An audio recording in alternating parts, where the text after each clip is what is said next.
বিধানসভা নির্বাচনের আর এক মাসও বাকি নেই, তাই তুঙ্গে চলছে ভোটের প্রচার পর্ব। বৃষ্টি দুর্যোগের মাঝেও জনসংযোগ বৃদ্ধিতে কোনোরকম ত্রুটি খামতি রাখতে চাইছেন না কোনো দলই। আর এদিকে ভোটের দিনক্ষণ প্রকাশের আগেই রাজ্য সরকারি কর্মচারীদের দীর্ঘদিনের বকেয়া ডিএ মেটানোর ঘোষণা করেছিলেন রাজ্যের মাননীয় মুখ্যমন্ত্রী মমতা বন্দ্যোপাধ্যায়। আর এবার সোমবার সরকারি সাহায্যপ্রাপ্ত প্রতিষ্ঠানের কর্মী এবং অবসরপ্রাপ্ত সরকারি কর্মচারীদের ডিএ সংক্রান্ত হিসেব নিকেশ নিয়ে বৈঠকের সূচিও ঘোষণা করলেন অর্থ দপ্তর। তাই রাজ্যের বিভিন্ন দপ্তরকে অবশ্যই সেই বৈঠকে উপস্থিত থাকার নির্দেশ নবান্নের। রিপোর্ট মোতাবেক গতকাল অর্থাৎ সোমবার নবান্নের দেওয়া একটি বিজ্ঞপ্তিতে জানানো হয়েছিল, 12 মার্চের নির্দেশিকা অনুযায়ী কর্মচারীদের প্রতি মাসে ডিএ বা মহার্ঘ ভাতা এবং ডিআর বা মহার্ঘ ত্রাণ সংক্রান্ত সমস্ত তথ্য সংকলনের কাজ চলছে। আর সেই কাজের অগ্রগতি খতিয়ে দেখতেই আগামীকাল অর্থাৎ 1 এপ্রিল বুধবার বৈঠক ডেকেছে অর্থ দপ্তর। জানা গিয়েছে বৈঠকটি বুধবার বিকেল 4টেয় নবান্নের অর্থ দপ্তরের কনফারেন্স হলে অনুষ্ঠিত হতে চলেছে। প্রতিটি দপ্তরকে নির্দেশ দেওয়া হয়েছে সংশ্লিষ্ট বিভাগের প্রধান বা হিসাব শাখার দায়িত্বপ্রাপ্ত আধিকারিক এবং আর্থিক উপদেষ্টাকে সঙ্গে নিয়ে বৈঠকে উপস্থিত থাকতে।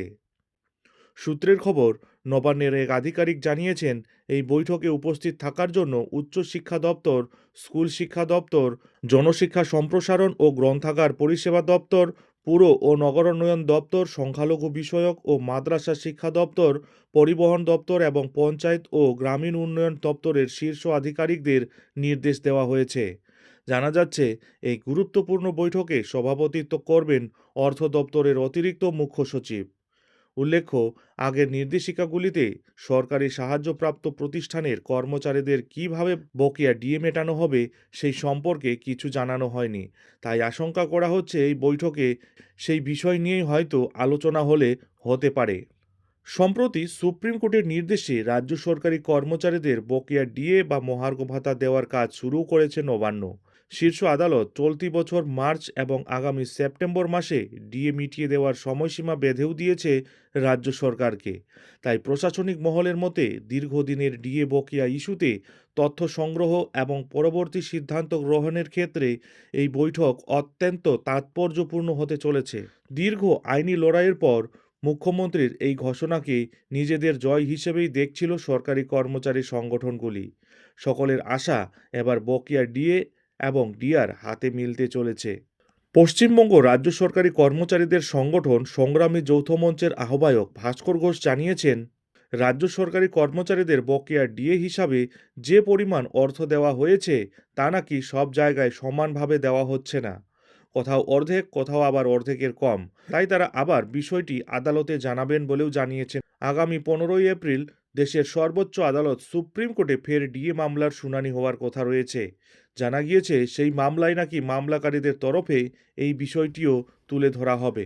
এদিকে পশ্চিমবঙ্গের বকেয়া ডিএ বা মহার্ঘ ভাতা এবং সরকারি কর্মচারীদের বদলি ও চাকরি বাতিলের মতো ইস্যু নিয়ে সংগ্রামী যৌথ মঞ্চ বিভিন্ন সময়ে প্রেস কনফারেন্স ও আন্দোলনের ডাক দিয়ে এসেছে।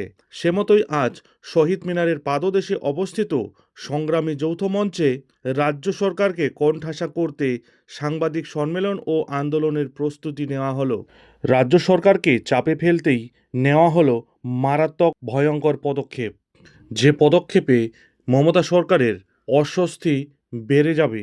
আগামী 12 এপ্রিল সংগ্রামী যৌথ মঞ্চের পক্ষ থেকে কালীঘাট অভিযানের ডাক দেওয়া হয়েছে এবং এই অভিযানে মমতার চাপ বাড়ানোর জন্য রাজ্যের সমস্ত সরকারি কর্মচারী, পেনশনার, শিক্ষক, অশিক্ষক, কর্মচারী এবং রাজ্যের সাধারণ মানুষদেরও এই কর্মসূচিতে অংশগ্রহণের জন্য আহ্বান জানানো হয়েছে। তবে যাই হোক, আগামীকাল অর্থাৎ 1 এপ্রিল নবান্নে অনুষ্ঠিত হতে যাওয়া রাজ্য সরকারি কর্মচারীদের দীর্ঘদিনের বকেয়া প্রাপ্য ডিএ নিয়ে কী পদক্ষেপ নিতে চলেছে পশ্চিমবঙ্গ রাজ্য সরকার? আদৌ কি লক্ষ লক্ষ রাজ্য সরকারি কর্মচারী এবং পেনশনারদের বকেয়া ডিএ প্রদান করবে রাজ্য সরকার? নজর থাকবে সেদিকে। যাই হোক, এখন এখানেই শেষ করছি। এই ধরনের ডিএ সম্পর্কিত যে কোনো ধরনের ছোট বড় আপডেট ঠিক সময় মতো পেতে হলে অবশ্যই চ্যানেলে চোখ রাখুন।